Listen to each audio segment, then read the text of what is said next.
The air inside the coop was a thick, suffocating blanket woven from the smell of old straw, dust, and the acrid ammonia of chicken droppings.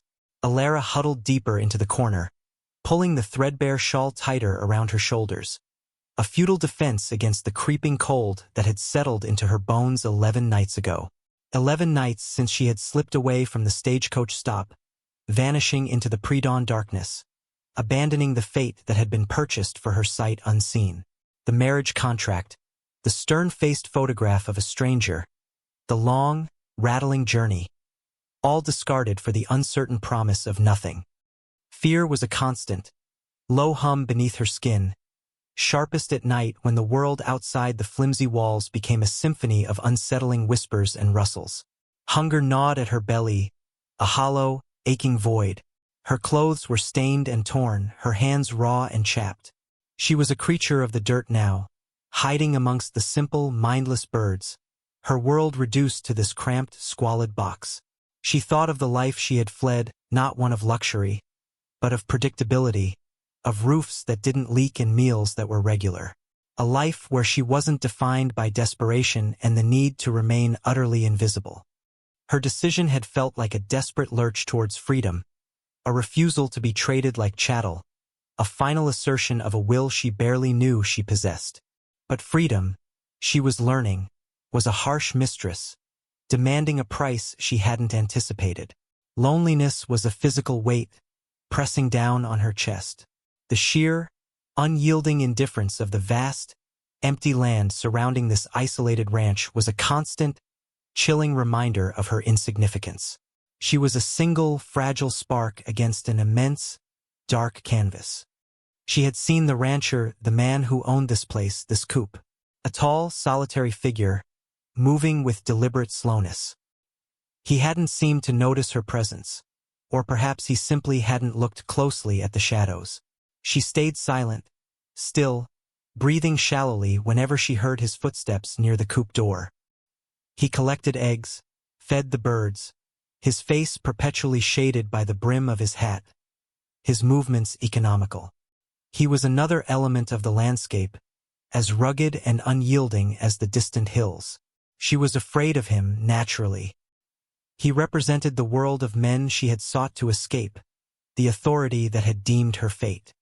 But as the days blurred into a weary cycle of cold, hunger, and the desperate need to avoid detection, a new fear began to surface, the fear that she couldn't survive on her own much longer. Her meager provisions were gone. The thought of trying to walk anywhere felt insurmountable. She was trapped by her own exhaustion and the sheer scale of the wilderness. The light outside shifted, the watery gray of dawn slowly seeping in through the cracks. The chickens began their soft clucking, stirring around her feet. She was stiff, every joint aching. A shadow fell across the wire mesh door. Her heart leaped into her throat, a frantic bird trapped in a cage. She froze, trying to melt into the straw. Footsteps crunched closer. The door creaked open, letting in a sliver of pale light. He stood there, silhouetted, taller than she remembered. He didn't speak. He just stood, looking into the dim interior. He was looking right at her. Time seemed to stop. The world outside the coop vanished. There was only her, exposed and vulnerable, and the silent, unreadable man in the doorway. He shifted slightly, the light catching his profile for a moment sharp, weathered lines, eyes that seemed to see everything and betray nothing. Then, a sound, deep and low, that she realized was his voice.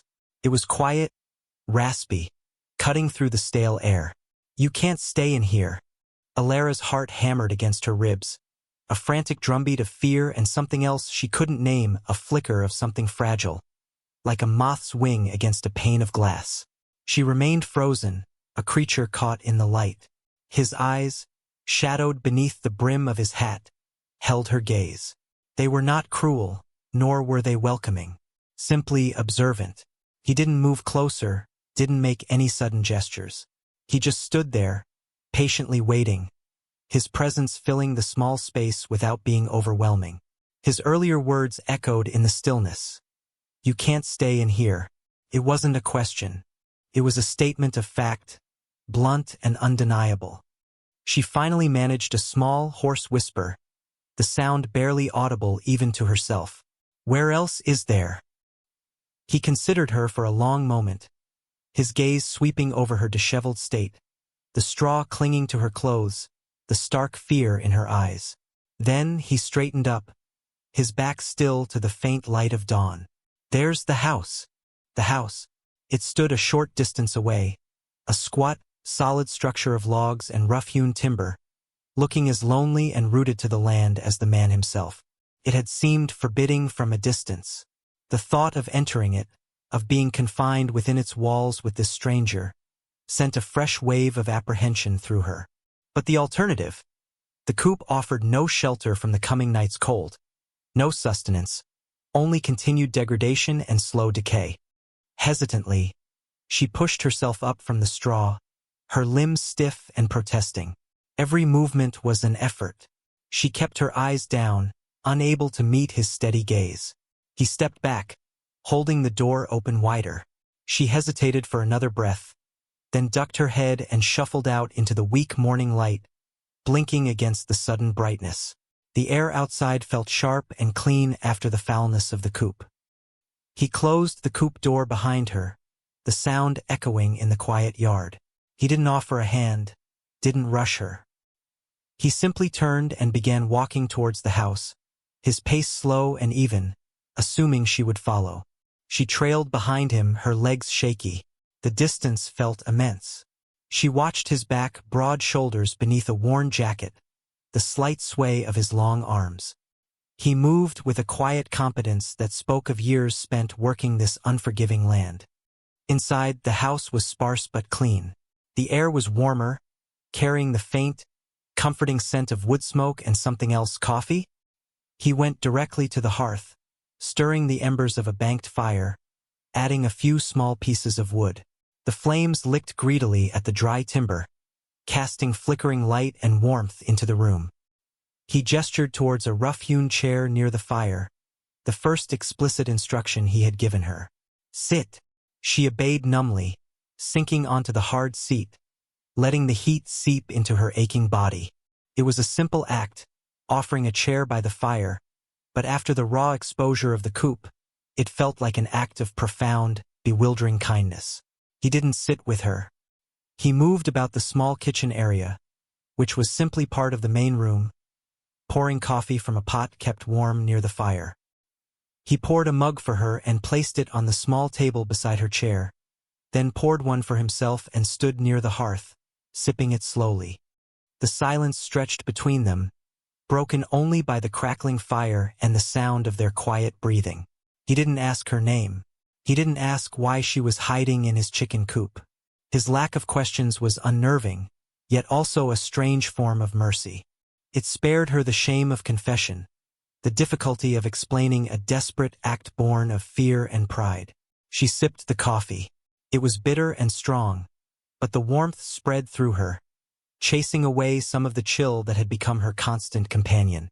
She watched him over the rim of the mug, trying to decipher the man who had offered her shelter without a single word of judgment or curiosity. He seemed content in the silence, his gaze fixed on the fire, as if contemplating something vast and distant. She was merely a temporary disturbance in his quiet, ordered world. Days folded into weeks, marked by the rhythm of Silas's life and the subtle shift from Alara's fearful hiding to a hesitant, almost accidental cohabitation. He remained a man of few words, his communication relying more on action and presence than speech. He brought in firewood, milked the cow, tended to the small garden patch, his movements deliberate and unhurried. He ate his simple meals in silence, offering her a share without fanfare.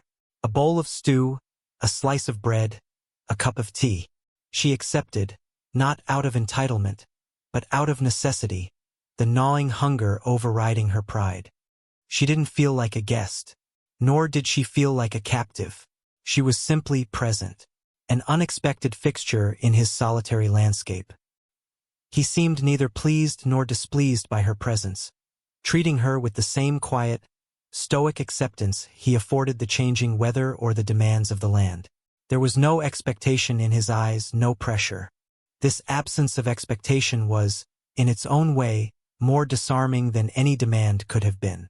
It gave her space to simply be, without needing to perform or explain. Gradually, tentatively, she began to find small ways to be useful. She washed the few dishes after their meals, swept the dirt floor, folded the blankets he offered her at night. He didn't ask her to do these things, but he didn't stop her either. A subtle nod, a brief glance that acknowledged her effort, these were the extent of his response. Through these quiet tasks, a different kind of conversation began, one of shared labor and mutual existence. She learned to anticipate his needs, the empty wood box, the need for fresh water from the well. He, in turn, seemed to anticipate hers, leaving a piece of bread out for her when he went to tend the livestock, ensuring the fire was banked before he retired. She watched him, observed the lines etched around his eyes, the way he favored one shoulder when he lifted heavy things, the callous strength of his hands. She wondered about his life before she arrived. Had he always been alone? Were there others? Why was he here in this isolated place? His silence was a shield, but also a mystery she found herself increasingly drawn to unravel, not with questions, but with patient observation.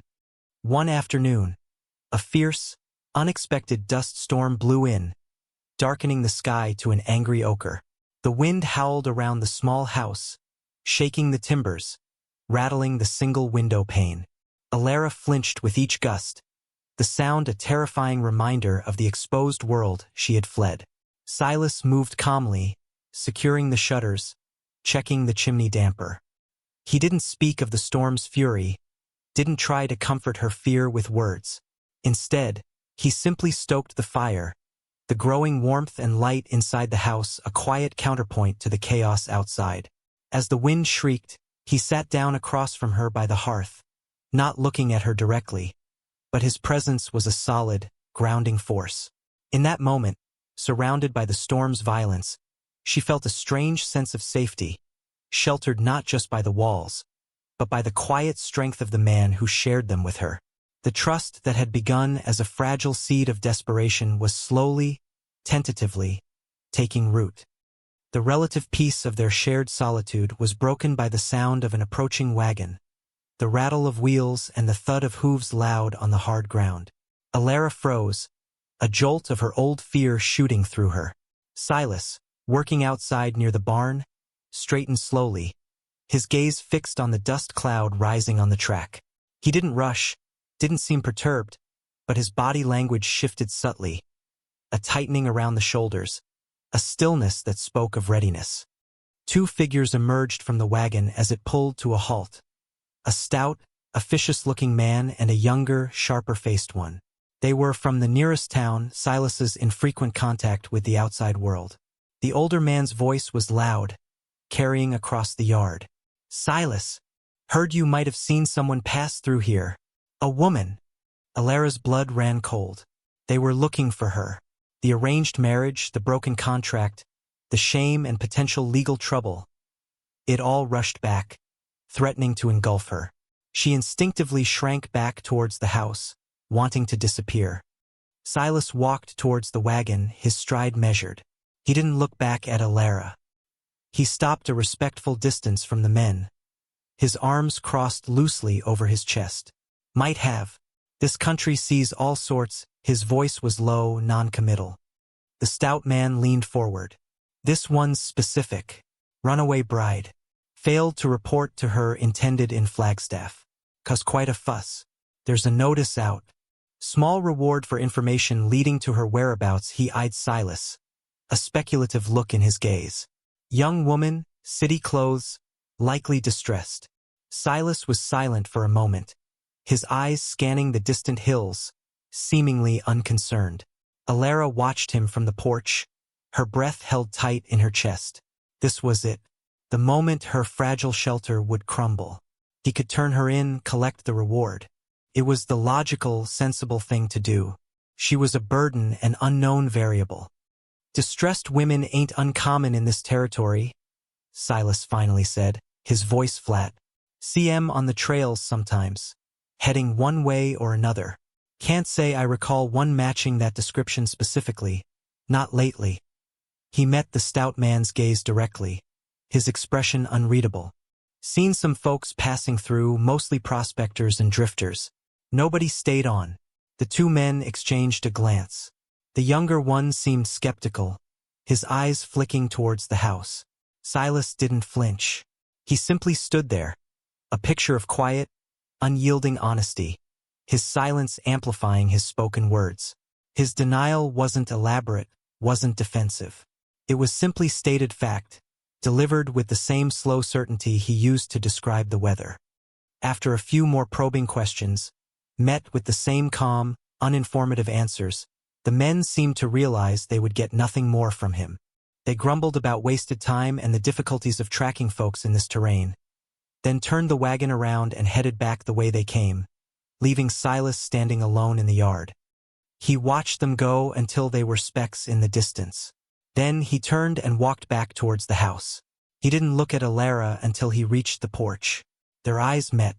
Hers were filled with a mixture of fear, relief, and a profound, overwhelming gratitude. His held that familiar, unreadable depth. He didn't ask her if it was her they were looking for. He didn't need to. His actions had spoken louder than any words. He had chosen not to see her, to protect the fragile, unspoken sanctuary they had built. The moment lingered, a quiet understanding passing between them. Alara felt something break inside her, the last remnants of the fear and shame that had driven her. She wasn't just a runaway bride anymore. She was a woman who had been offered shelter, not for profit or obligation, but from a quiet, unexpected place of decency. She looked at Silas, seeing not just a stoic rancher, but a man who saw her need and chose to offer safety, asking nothing in return. In that quiet space, a partnership, not of contract or convenience, but of shared survival and mutual respect, was truly born. The house, once a symbol of uncertainty, felt, for the first time, like a place she could belong. The sun dipped towards the horizon, painting the sky in bruised shades of purple and orange. The air grew cool, carrying the clean scent of sagebrush. Inside the small house, the fire crackled cheerfully, pushing back the encroaching dusk. Alara moved about with a quiet certainty that had replaced her earlier timidity. She wasn't hiding anymore. She wasn't just a guest. She was a participant in the slow, steady rhythm of this isolated life. She placed 2 bowls of stew on the rough-hewn table. Silas came in from closing up for the night, the scent of the cool evening clinging to him. He washed his hands in the basin near the door and sat down across from her. They ate in comfortable silence, a quiet companionability settling between them like the dust after the storm. The threat had passed, leaving behind a new kind of stillness, not the emptiness of her fear, but the quiet weight of shared experience. He didn't ask her story, not then, not ever in full, and she didn't offer it. The details of the past, the failed hopes, the desperate flight, they seemed less important now than the solid reality of the present. The warm fire, the shared meal, the quiet presence of another human being who had seen her at her lowest and offered not judgment, but shelter. Her transformation wasn't sudden or dramatic. It was woven into the fabric of the days. The way she met his gaze now without flinching, the growing confidence in her step, the simple act of deciding to mend a torn shirt rather than discarding it. She had arrived a creature of fear and desperation, seeing the world as a place of threat and abandonment. Now she saw it differently. She saw the resilience of the land, the quiet strength required to survive, and the unexpected pockets of decency that could bloom even in the harshest soil. Silas remained a man of few words, but his actions were a language Alara understood. The way he made sure the woodpile was always full, the gentle way he handled a newborn calf, the steadfastness in his eyes when those men came looking for her. He didn't offer grand pronouncements or promises. He offered quiet safety, a shared space, the dignity of being seen not as a problem to be solved or a commodity to be traded, but simply as another human being. Life on the ranch was hard. The work was endless, the elements unforgiving. But Alara no longer felt alone against the vastness.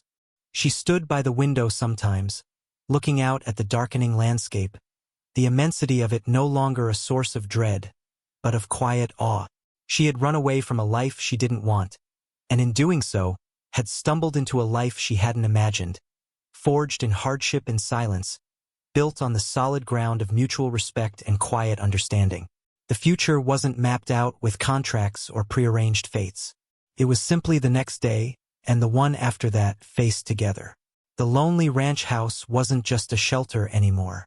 It was home, built not of bricks and mortar, but of shared silence, quiet strength, and the enduring resilience of two solitary souls finding unexpected connection in a world that often felt determined to break them. The woman who had slept in a chicken coop had found her footing, not in the life she was promised, but in the life she had found, standing quietly beside the man who had simply opened a door.